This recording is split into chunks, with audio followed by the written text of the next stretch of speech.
Hello, I am Wallas, the Polish toy guy.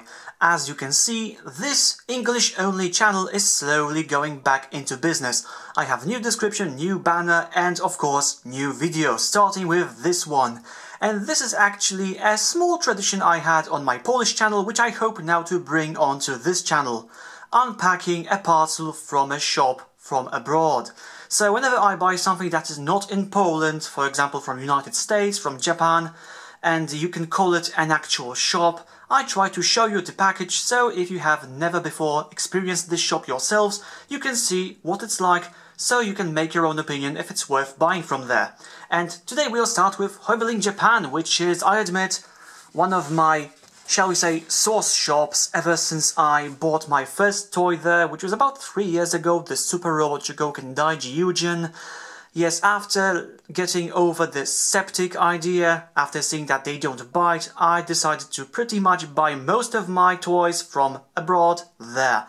And so far it works pretty nice. Well, except the instances when sometimes the custom controls catches me and I have to pay extra money for my things, but that's what you get when you live in European Union and you buy outside of it. But I can't complain because otherwise it would be difficult or even more pricey to get some of these things. So, as you can see, this is the box. It's made of a fairly thick cardboard.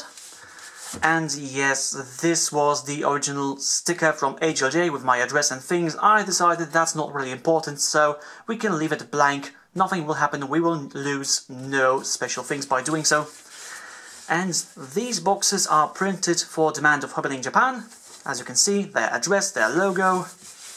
Here we have handle with care, both in English and I assume Japanese and in the sign language.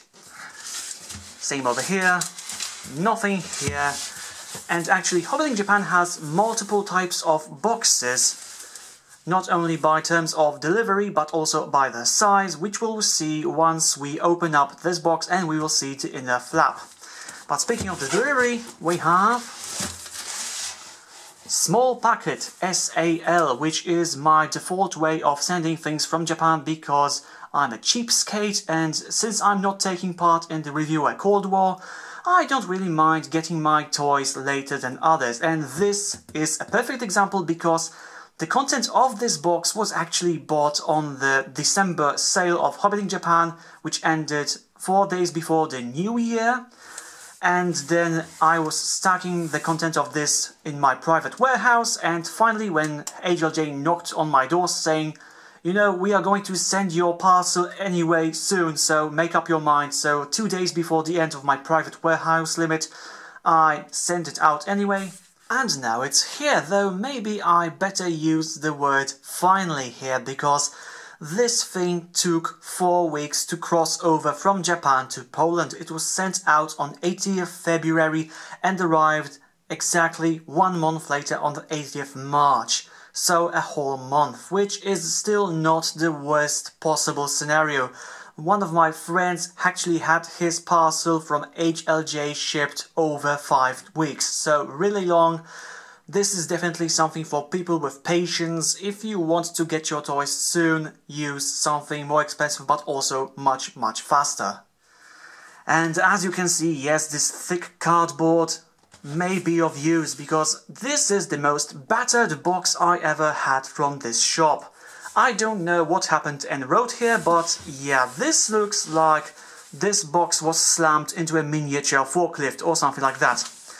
And it's dark in there, which means probably this is a puncture that goes straight inside. I hope the box inside is not damaged. We'll see in a moment. Yeah, that's all for this box. Well, maybe not, just for size comparison. Let me bring in my trusty comparison device, which is the common cola can. So as you can see, a fairly big box, definitely one of the bigger that I had from this shop.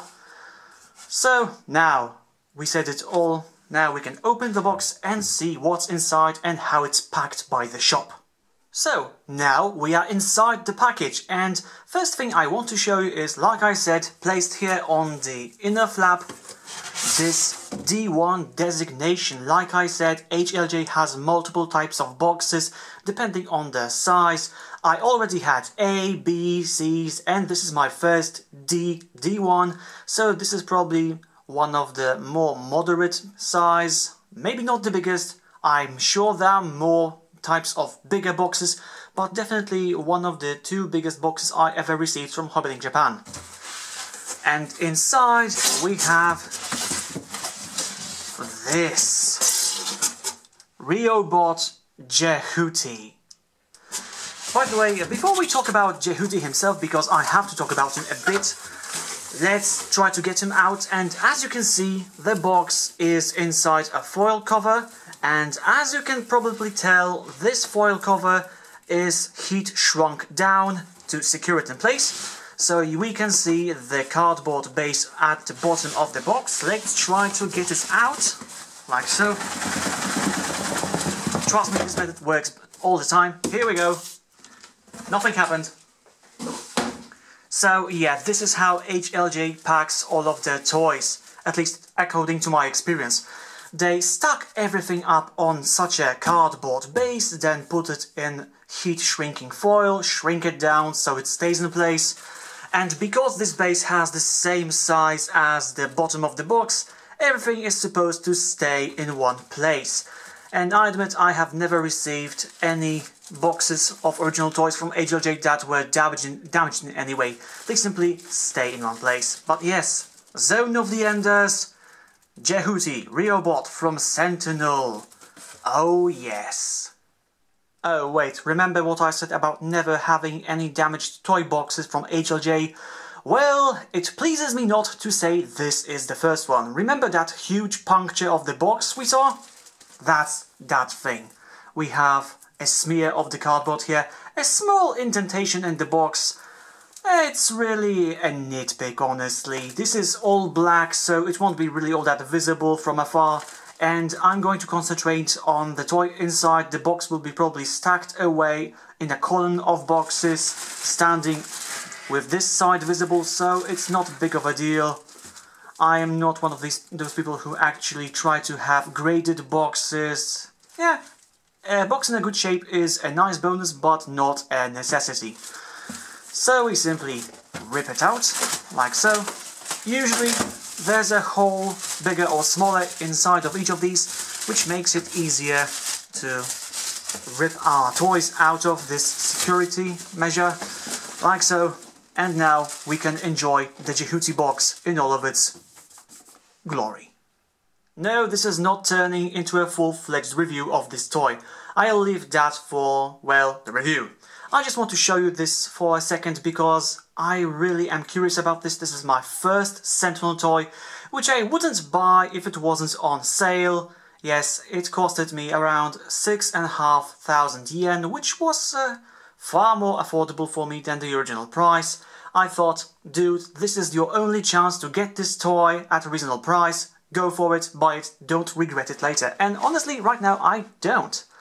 Really nice box with flap we can see, so let's see what's inside. Jehuti and his accessories, obviously. Hello! You can't see me. Oh well, you're not missing much. Some information, yes. Ages 15 and up. Thankfully I qualify. Nothing here.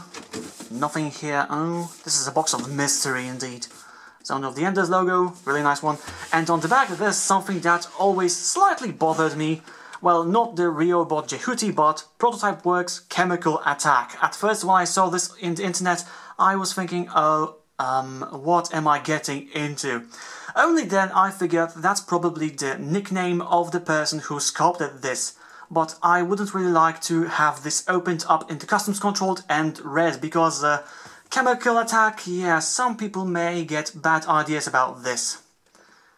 Yes, not everyone knows that there are such things like nicknames in the internet and may take things quite literally, but thankfully it seems not. I haven't got any mail saying that you should come over here, there's a problem we want to discuss with you. So yes, I'm very happy, and just out of my own curiosity, here is the box of the first Zone of the Enders toy I bought over in May 14. The Revoltech R-Jet, which as you can see is still unopened. I think that's one of these charms of being a collector. When you buy in bulk, you buy several things, open up the box, and then concentrate on one and forget you have the other ones until you actually want to review them, which I hope will happen soon for both of these in English. So yes, a big box, even though its figure seems to be just slightly bigger than Our Lady. Yes, so it seems. But yes, that looks very promising, and I hope to show you Jehuti in more detail soon. So that's all for this video. I'm already working on several reviews in English, and I hope to start rolling them out soon. And until then, stay well. Thank you for watching.